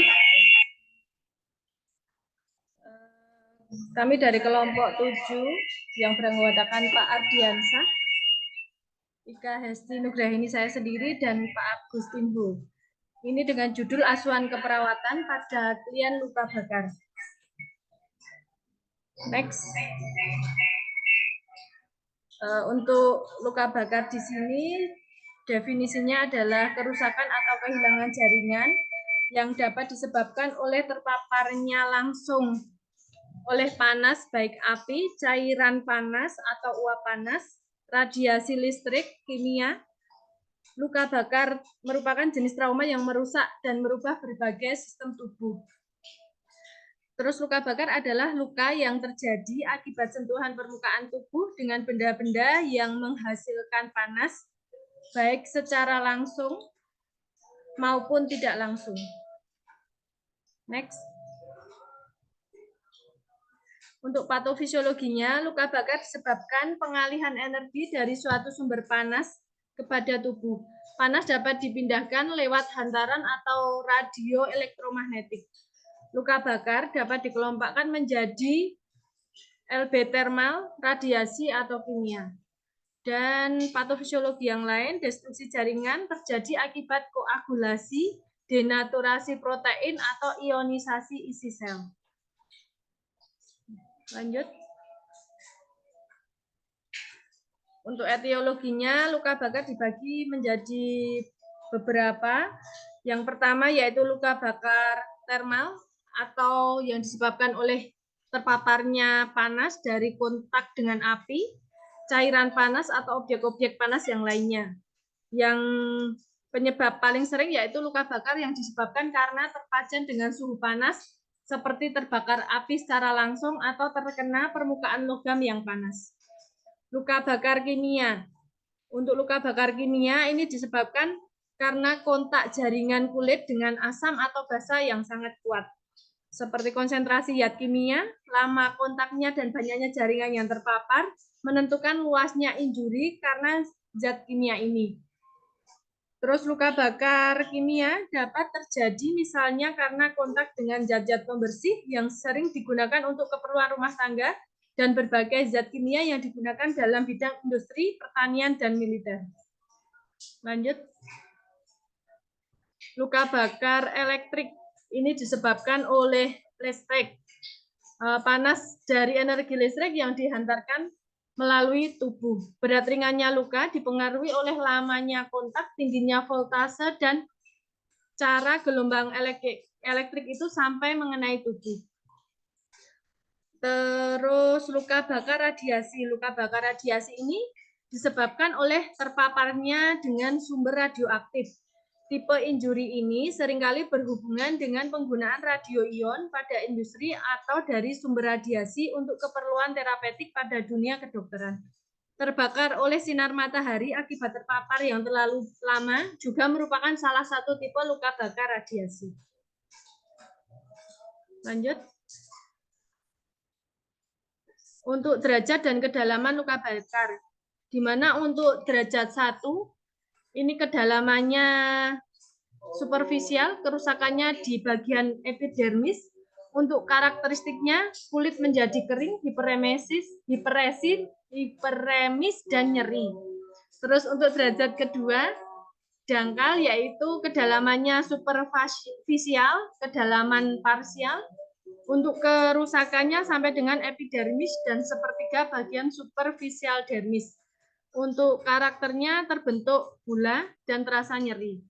Untuk derajat kedua dalam, ini dalam dengan kedalaman parsial. Untuk kerusakannya 2/3 bagian superficial dermis dan jaringan di bawahnya. Untuk karakteristiknya ini berbentuk seperti marble, putih dan tampak keras. Terus untuk derajat ketiga, ini kedalamannya penuh. Untuk kerusakannya seluruh lapisan kulit, dermis dan epidermis, serta lapisan yang lebih dalam. Untuk karakteristiknya nanti terbentuk luka terbatas, tegas, tidak ditemukan gula, berwarna kecoklatan, kasar, dan tidak nyeri. Untuk derajat keempat, ini kedalamannya subdermal, kerusakannya seluruh lapisan kulit dan struktur di sekitarnya seperti lemak subkutan, fasia, otot, dan tulang. Untuk karakteristiknya ini mengenai struktur di sekitarnya. Lanjut. Untuk luas luka bakar ini menggunakan metode Rule of 9. Dari metode ini bahwa tubuh dibagi menjadi kedalaman bagian-bagian anatomik, di mana setiap bagian mewakili 9% kecuali daerah genitalia 1%. Metode ini adalah metode yang baik dan cepat untuk menilai luka bakar menengah dan berat pada penderita yang berusia di atas 10 tahun. Tubuh dibagi menjadi area 9%. Metode ini tidak akurat pada anak karena adanya perbedaan proporsi tubuh anak dengan dewasa. Nah, untuk gambarnya seperti ini. Anterior infant dan posterior dewasa. Lanjut. Berat ringannya luka bakar dipengaruhi pula oleh lokasi luka bakar. Luka bakar yang mengenai kepala, leher, dan dada seringkali berkaitan dengan komplikasi pulmoner. Luka bakar yang mengenai wajah seringkali menyebabkan abrasi kornea. Luka bakar yang mengenai lengan dan persendian seringkali membutuhkan terapi fisik dan okupasi dan dapat menimbulkan implikasi terhadap kehilangan waktu bekerja dan atau ketidakmampuan untuk bekerja secara permanen. Untuk patofisiologinya, luka bakar disebabkan oleh pengalihan energi dari sumber panas kepada tubuh. Panas dapat dipindahkan lewat hantaran atau radiasi elektromagnetik. Destruksi jaringan terjadi akibat koagulasi, denaturasi protein atau ionisasi isi sel. Kulit dan mukosa saluran nafas atas merupakan lokasi destruksi jaringan. Jaringan yang dalam termasuk organ visceral dapat mengalami kerusakan karena luka bakar elektrik atau kontak yang lama dengan burning agent. Nekrosis dan keganasan organ dapat terjadi. Kedalaman luka bakar tergantung pada suhu agen penyebab luka bakar dan lamanya kontak dengan agen tersebut. Pajanan selama 15 menit dengan air panas dengan suhu sebesar 56.10 derajat Celcius mengakibatkan cedera full thickness yang serupa. Perubahan patofisiologi yang disebabkan oleh luka bakar yang berat selama awal periodik shock luka bakar mencakup hipoperfusi jaringan dan hipofungsi organ yang terjadi sekunder akibat penurunan curah jantung dengan diikuti oleh fase hiperdinamik serta hipermetabolik. Kejadian sistemik awal sesudah luka bakar yang berat adalah ketidakstabilan hemodinamika akibat hilangnya integritas kapiler dan kemudian terjadi perpindahan cairan, natrium, serta protein dari ruang intravaskuler ke dalam ruangan intersisial. Menurut Paula, ini proses penyembuhan luka terdiri dari 3 fase, yaitu fase inflamasi, fase fibroblastik, dan fase maturasi. Pemeriksaan penunjang. Untuk pemeriksaan penunjang dibutuhkan pemeriksaan darah lengkap. Untuk peningkatan hematokrit menunjukkan hemokonsentrasi sehubungan dengan perpindahan cairan. Menurutnya, hematokrit dan sel darah merah terjadi sehubungan dengan kerusakan oleh panas terhadap pembuluh darah. Leukosit akan meningkat sebagai respon inflamasi. Untuk pemeriksaan AGD ini untuk kecurigaan cedera inhalasi. Elektrolit serum kalium meningkat sehubungan dengan cedera jaringan, hipokalemi terjadi bila diuresis. Albumin serum meningkat akibat kehilangan protein pada odem jaringan. Kreatinin meningkat menunjukkan perfusi jaringan. Terus EKG menunjukkan tanda iskemik miokardia dapat terjadi pada luka bakar. Fotografi luka bakar memberikan catatan untuk penyembuhan luka bakar selanjutnya. Next. Untuk masalah keperawatannya, ini merupakan label diagnosis keperawatan yang menggambarkan inti dari respon klien terhadap kondisi kesehatan atau proses kehidupannya. Untuk perawatan luka bakar atau fase resusitasi atau darurat, perawatan di tempat kerja dengan mematikan api, mendinginkan LB, melepaskan benda penghalang, menutup luka bakar, mengirigasi luka bakar kimia, airway, breathing, dan circulation management. Prioritas utama tetap ABC, sesudah respirasi dan sirkulasi adekuat, perhatikan luka bakarnya. Tentukan luas luka bakar, pasang kateter urin indwelling. Jika luka bakar luas, pasang NGT. Propolaksis tetanus, perhatikan kebutuhan psikologis pasien.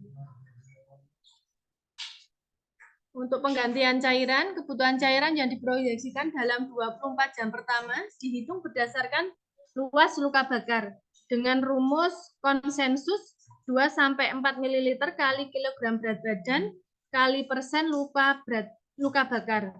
Untuk kombinasi cairannya dengan koloid ini dengan whole blood, plasma, dan lain-lain. Untuk kristaloid atau elektrolit menggunakan NaCl dan Rl. Rumus ini hanya sebagai panduan determinan, yang utama adalah respon pasien, yaitu frekuensi jantung, tekanan darah, dan haluan urin. Tujuan pemberian cairan adalah tekanan sistolik melebihi 100 mm Hg, frekuensi nadi kurang dari 110 kali per menit, haluan urin 30-50 ml per jam. Indikator lain nilai hematokrit, Hb, dan kadar natrium serum. Untuk perencanaan keperawatan, ini meningkatkan pertukaran gas dan bersihan jalan nafas, memulihkan keseimbangan cairan dan elektrolit, mempertahankan suhu tubuh normal, mengurangi nyeri dan ansietas, pemantauan dan penata laksanaan komplikasi, seperti gagal nafas akut, shock sirkulasi, GGA, sindrom kompartemen, ileus paralitik, dan tukak Perling.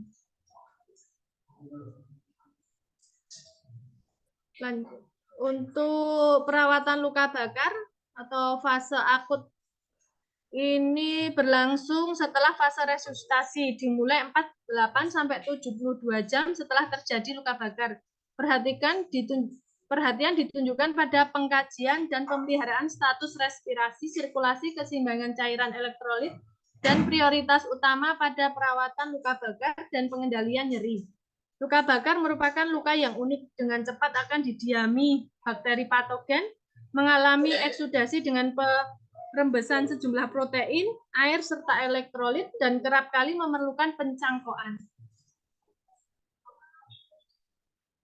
Untuk perencanaan keperawatan, memulihkan keseimbangan cairan, jika terjadi kelebihan cairan, pantau ketat intake dan output cairan, mendeteksi dan mencegah infeksi, mempertahankan nutrisi yang adekuat, memperbaiki integritas kulit dengan perawatan luka. Lanjut. Mengurangi nyeri dan ketidaknyamanan, gunakan analgetik sebelum ganti balut, meningkatkan mobilisasi untuk mencegah komplikasi akibat imobilisasi, memperkuat strategi coping, mendukung pasien dan proses dalam keluarga. Untuk pemantauan dan penata laksanaan komplikasi potensial, GGK jantung kongestif dan odem paru, sepsis, gagal nafas akut dan ARDS, kerusakan organ visceral.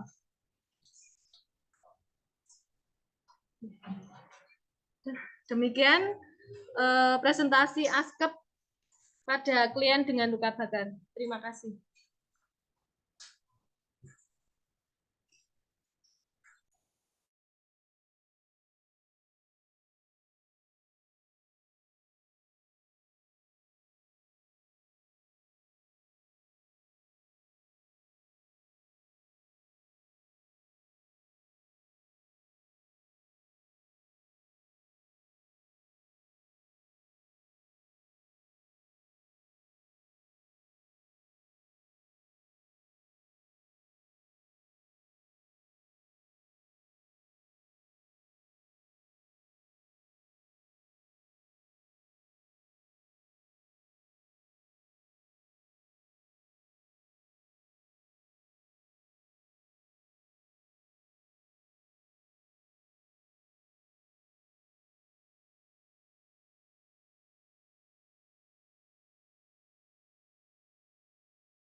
Halo, tes suara.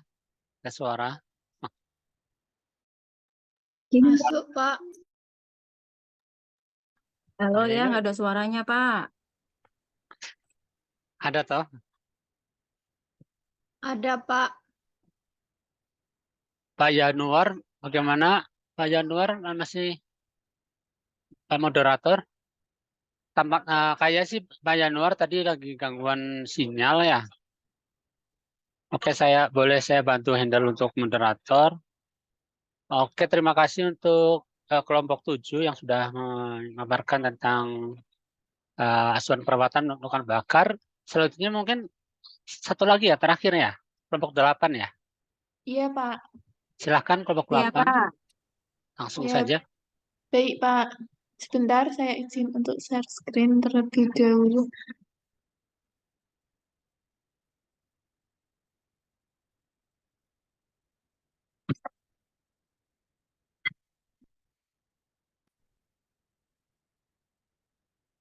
Baik, di sini ada kelompok 8, yaitu dengan dermatitis. Dengan anggota kelompok, saya sendiri, Bella, dan yang kedua, Bu Beni. Definisi dermatitis adalah peradangan kulit pada epidermis dan dermis sebagai respon terhadap pengaruh faktor eksogen atau endogen yang menimbulkan gejala klinis berupa efloresensi polimorfik.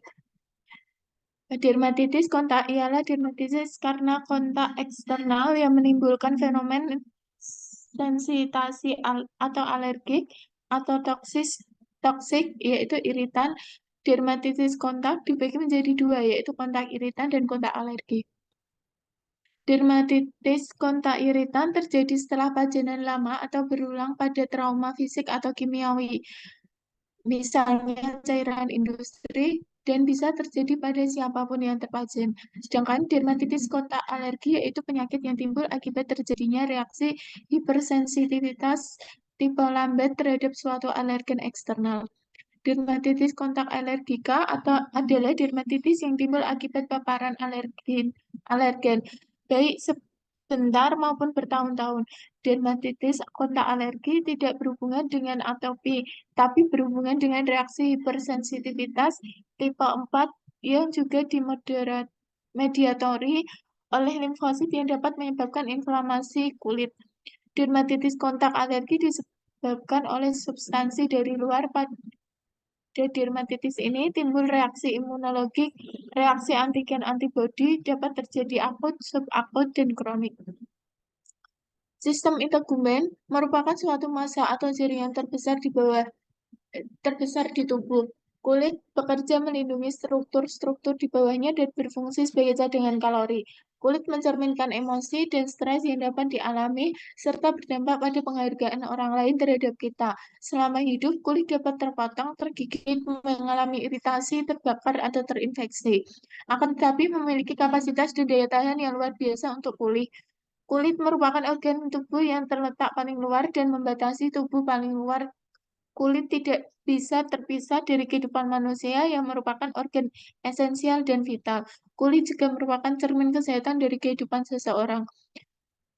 Anatomi fisiologi kulit merupakan organ tubuh yang paling luar dan membatasi bagian dalam tubuh dari lingkungan luar dan merupakan pembungkus yang elastis. Kulit terdiri atas 3 lapisan, yang masing-masing memiliki berbagai jenis sel dan memiliki fungsi yang bermacam-macam. Ketiga lapisan tersebut adalah epidermis, dermis, dan subkutis. Lapisan epidermis, yaitu ada stratum corneum, stratum lucidium, stratum granulosum, dan stratum spinosum. Lapisan dermis, yaitu ada pars papillare dan pars reticulare. Lapisan subkutis yaitu fungsi kulit, fungsi proteksi, fungsi absorpsi, fungsi ekskresi, fungsi persepsi, fungsi termogulasi, fungsi pembentuk pigmen, fungsi pembentuk vitamin D, dan fungsi keratinisasi. Faktor-faktor penyebab dermatitis, reaksi alergi timbul akibat paparan terhadap bahan yang pada umumnya tidak berbahaya dan dapat ditemukan dalam lingkungan. Disebut alergen. Keadaan panas dan dingin yang ekstrim, frekuensi kontak dengan alergi air dan sabun, penyakit kulit yang sudah ada sebelumnya. Respon inflamasi pada kulit pada dermatitis kontak diperantarai melalui hipersensitivitas lambat jenis selula tipe 4. Tanda dan gejala, bagian-bagian tubuh lain yang juga sering merupakan tempat terjadinya dermatitis walaupun kurang sensitif adalah 1. Tangan dan lengan. Hampir 2/3 kasus dermatitis melibatkan tangan.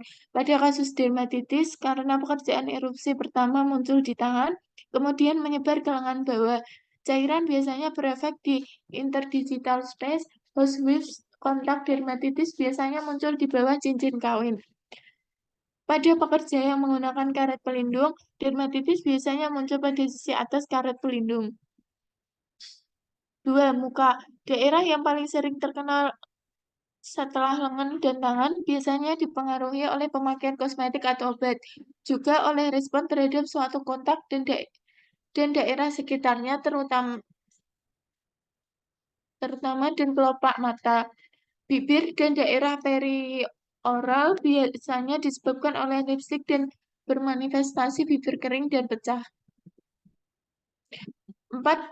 Paha dan tungkai bawah. Clothing dermatitis dapat mempengaruhi bagian dalam dan bagian belakang paha. Biasanya dimulai dan tepi bawah rok dan nyata pada fossa poplitea. 5. Kaki. Kaos kaki merupakan penyebab paling banyak dermatitis pada kaki. Patofisiologi. Alergi kontak yang lebih lama pada bagian tubuh yang sama atau pada bagian tubuh lainnya dengan alergen akan menyebabkan dermatitis. Patofisiologi dermatitis, kontak alergi yang digolongkan dalam reaksi imunologi tipe 4, merupakan hipersensitivitas lambat. Ada 2 fase yang menimbulkan dermatitis kontak alergi. 1. Fase primer, yaitu penetrasi bahan yang mempunyai berat molekul kecil ke kulit, yang kemudian berikatan dengan karir protein di epidermis. Komponen tersebut akan disajikan oleh sel Langerhans pada sel T di kelenjar limfa regional.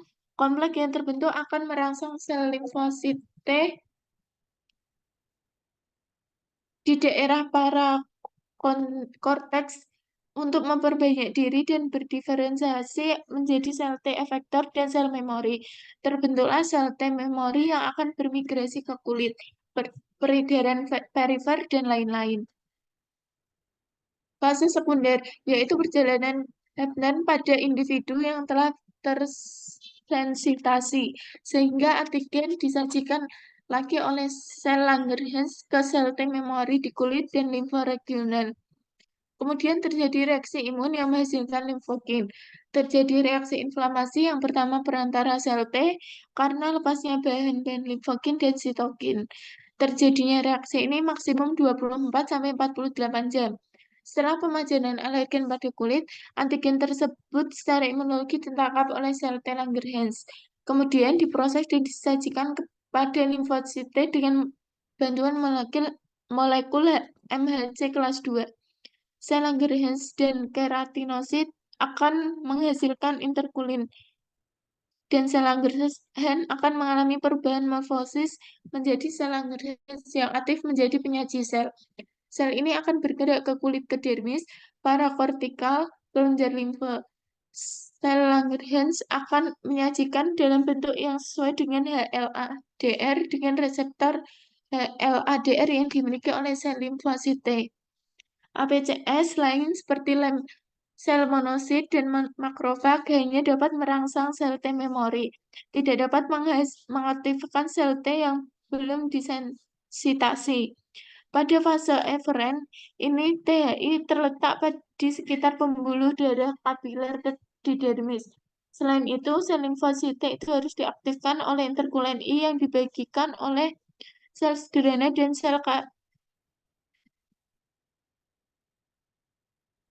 sel T ini akan menghasilkan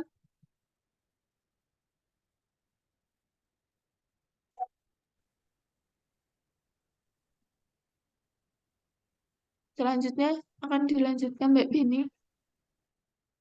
Terima kasih Mbak Bella. Untuk pelaksanaan dari dermatitis, yaitu ada istirahat kulit yang sakit, identifikasi iritasi, hindari iritasi lokal, hindari pemakaian sabun, dan berkolaborasi untuk terapi topical lotion dioleskan pada bercak atau eritema, kompres dingin atau basah untuk mengeluarkan sekret, dan pemberian topikal kortikosteroid dioleskan tipis-tipis. Slide Mbak. Untuk asuhan keperawatan sendiri dari dermatitis, yaitu ada pengkajian itu meliputi inspeksi, yaitu warna kulit, kekeringan, dan lesi, vaskularisasi, mobilitas kondisi rambut dan kuku, turgor kulit, dan edema warna kebiruan atau cyanosis. Dan selanjutnya untuk ikteris atau kulit yang mengering akibat kenaikan bilirubin, sklera, membran mukosa, dan perubahan vaskuler atau petiki. Dan ekimosis, eritema, urtikaria. Dan yang kedua ada palpasi, yaitu untuk mengetahui turgor kulit, edema, atau elastisitas kulit.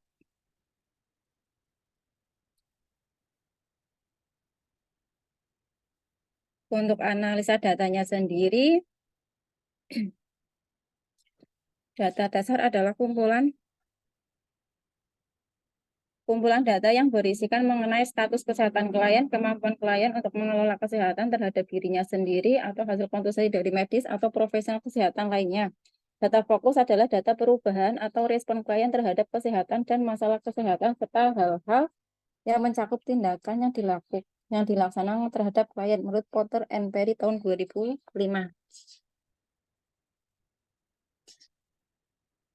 Dan untuk pengumpulan data sendiri, yaitu pengumpulan informasi tentang klien dilakukan secara sistematis untuk menentukan masalah serta kebutuhan keperawatan dan kesehatan klien. Pengumpulan informasi ini merupakan tahap awal dalam proses keperawatan.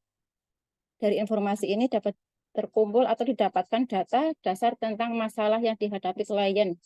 Data dasar tersebut digunakan untuk menentukan diagnosa keperawatan, perencanaan asuhan keperawatan, serta tindakan keperawatan untuk masalah kesehatan klien. Pengumpulan data dimulai sejak klien masuk rumah sakit, selama klien dirawat, dan serta pengkajian ulang untuk menambah atau melengkapi data menurut Porter and Perry tahun 2005.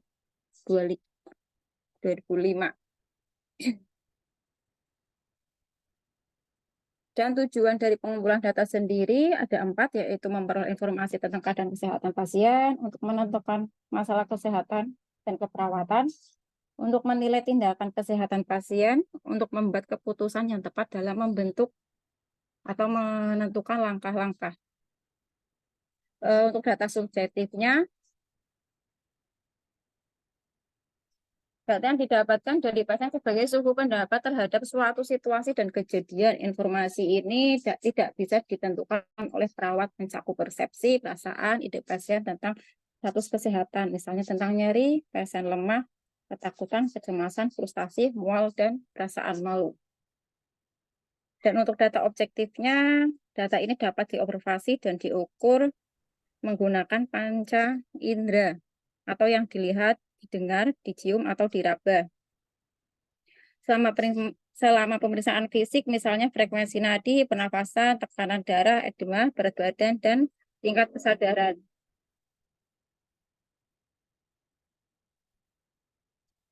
Dan untuk masalah keperawatan pada dermatitis, ada 4, yaitu yang pertama, nyeri akut berhubungan dengan agen pencendera kimiawi atau dengan mengeluh nyeri. Yang kedua, gangguan integritas kulit berhubungan dengan perubahan sirkulasi. Dan yang ketiga, gangguan pola tidur berhubungan dengan hambatan lingkungan. Yang keempat, gangguan cita tubuh berhubungan dengan bentuk tubuh.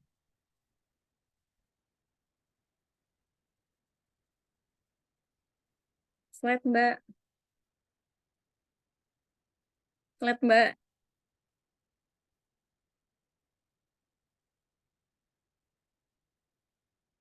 Mbak Bel di slide. Udah tak ganti yang di kesimpulan itu, Mbak. Oh, intervensinya nggak usah kok, Mbak.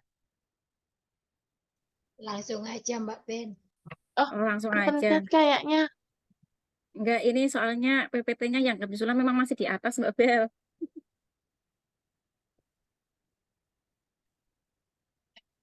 Ini, Mbak. Ya.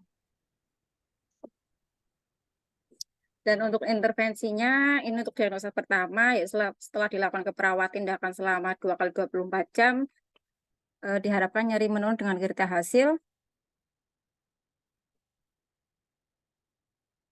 Keluhan nyeri menurun, meringis menurun, dan gelisah menurun. Dan untuk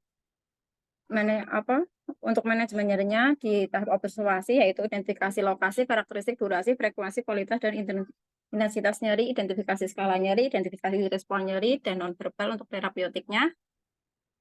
Berikan teknik non-farmakologis untuk mengurangi rasa nyeri, akupresur, terapi musik, misal hiporesis, kontrol lingkungan yang memperberat rasa nyeri, misal ruangan pencahayaan, kebisingan suhu, dan fasilitas istirahat dan tidur.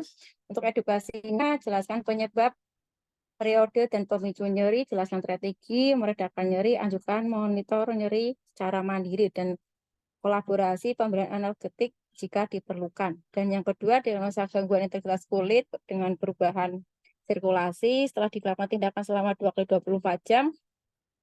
Dan kriteria hasil, elastisitas meningkat, hidrasi meningkat, perfungsi jaringan meningkat. Untuk merawat integritasnya kulitnya dengan observasi, identifikasi penyebab gangguan integritas kulit, misal perubahan sirkulasi, perubahan status. Untuk terapeutiknya, ubah posisi tiap 2 jam, tirah baring jika tirah baring dibersihkan, perineal dengan air hangat teratur selama periode diare. Gunakan produk berbahan ringan atau alami. Untuk edukasinya, anjurkan menggunakan pelembab, anjurkan minum air yang cukup, anjurkan meningkatkan nutrisi yang cukup, dan untuk diagnosa ketiga, yaitu gangguan pola tidur berhubungan dengan hambatan lingkungan. Setelah dilakukan tindakan 2x24 jam, pola tidur membaik dengan kriteria hasil, keluhan sulit tidur meningkat, keluhan tidak puas tidur meningkat, dan keluhan istirahat tidak cukup meningkat. Untuk dukungan tidur dengan observasinya, yaitu identifikasi pola aktivitas tidur, identifikasi faktor pengganggu tidur, dan obat tidur untuk yang dikonsumsi. Dan untuk terapeutiknya, notifikasi waktu tidur siang, fasilitas menghilangkan stres sebelum tidur, tetapkan jadwal tidur rutin. Untuk edukasinya, kita jelaskan pentingnya tidur cukup selama sakit, anjurkan menepati kebiasaan waktu tidur, dan anjurkan menghindari makanan dan minuman yang mengganggu tidur. Dan untuk diagnosa keempat, gangguan citra tubuh berhubungan dengan bentuk tubuh. Setelah dilakukan tindakan keperawatan 2x24 jam, citra tubuh meningkat dengan kriteria hasil, dapat melihat bagian tubuh secara membaik, menyentuh bagian tubuh membaik, dan hubungan sosial secara membaik. Untuk promosi citra tubuh dengan observasi, identifikasi harapan citra tubuh berdasarkan tahap perkembangan, yaitu identifikasi kelamin dan budaya, agama, jenis, umur terkait citra tubuh, dan identifikasi juga perubahan citra tubuh yang mengakibatkan isolasi sosial. Untuk terapeutiknya, kita diskusikan perubahan tubuh dan fungsinya, diskusikan perbedaan penampilan, penerangan fisik terhadap harga diri, dan diskusikan persepsi pasien dan keluarga tentang perubahan citra tubuh. Untuk edukasinya, kita jelaskan kepada keluarga tentang perawatan perubahan citra tubuh, kita anjurkan mengungkapkan gambaran diri terhadap citra tubuh, dan yang terakhir, anjurkan menggunakan alat bantu, misalnya pakaian dan parfum.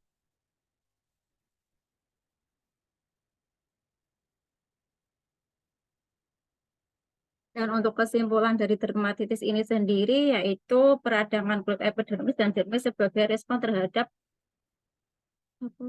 pengaruh faktor ekstrogen atau faktor endrogen menimbulkan kelainan kronis, bembo, efflorescence polimortik atau eritema, edema pupil, vesikel, skoma, dan keluhan gatal. Penyebab dermatitis dapat berasal dari luar atau eksogen, misalnya bahan kimia, contoh deterjen, asam basa, oli, semen. Dan secara fisik ada sirah dan suhu. Secara mikroorganisme, contohnya bakteri jamur, dapat pula dari dalam atau endrogen, misalnya dermatitis atopik. Pencegahan merupakan hal yang sangat penting pada pelaksanaan dermatitis, kontak iritan, dan kontak alergik. Di luar rumah, beberapa hal dapat dilaksanakan, misalnya pengobat. Penggunaan sarung tangan karet diganti dengan sarung tangan yang plastik menggunakan mesin cuci, sikat bergagang panjang, dan penggunaan deterjen. Terima kasih dari kelompok 8. Saya kembalikan ke moderator. Oke, terima kasih atas pemaparannya dari kelompok 6 mengenai asuhan keperawatan dermatitis. Silakan kasih kesempatan untuk ada yang mau bertanya lewat chat. Ya. Pak, kelompok 8 izin menjawab pertanyaan dari Mbak Ika Hesti. Oh, sebentar. Untuk jawab menjawab, untuk diskusi kita hold dulu sampai tunda pekan depan, minggu depan. Karena ibu dosennya dalam perjalanan itu. Dan tadi katanya sinyalnya sudah low, ininya baterainya udah low. Begitu instruksinya. Jadi untuk sementara kita tampung dulu pertanyaan, nanti akan dilanjutkan pertemuan berikutnya. Begitu. Nah, Baik, Pak. ya, saya juga sudah mengcopy untuk semua pertanyaan-pertanyaan dari siapanya. Silahkan kalau mau ada yang bertambah untuk pertanyaannya, masih ada waktu. Untuk pertanyaan yang kelompok 6 kayaknya belum ada. Oh, sudah ada. Sudah, Pak. Sudah ada ya, siap. Ada yang mau menambahkan untuk pertanyaan, silakan. 1-2 menit. Atau sudah tidak ada? Sudah, Pak, ditutup saja. Oke, Cukup, Pak. cukup ya. Nanti kalau ada yang mau tanya bisa di grup aja, Pak. Oh, begitu. Ya, boleh. Nanti di-share di grup. Silakan. Oke, kalau gitu saya atas nama moderator mewakili Pak Januar ucapkan terima kasih atas kepada semua kelompok yang telah memaparkan, dan kita akan lanjutkan pertemuan berikut untuk sesi tanya jawab. Ada kekurangan, mohon maaf. Selamat sore. Assalamualaikum warahmatullahi wabarakatuh. Waalaikumsalam warahmatullahi wabarakatuh. Waalaikumsalam warahmatullahi wabarakatuh. Waalaikumsalam.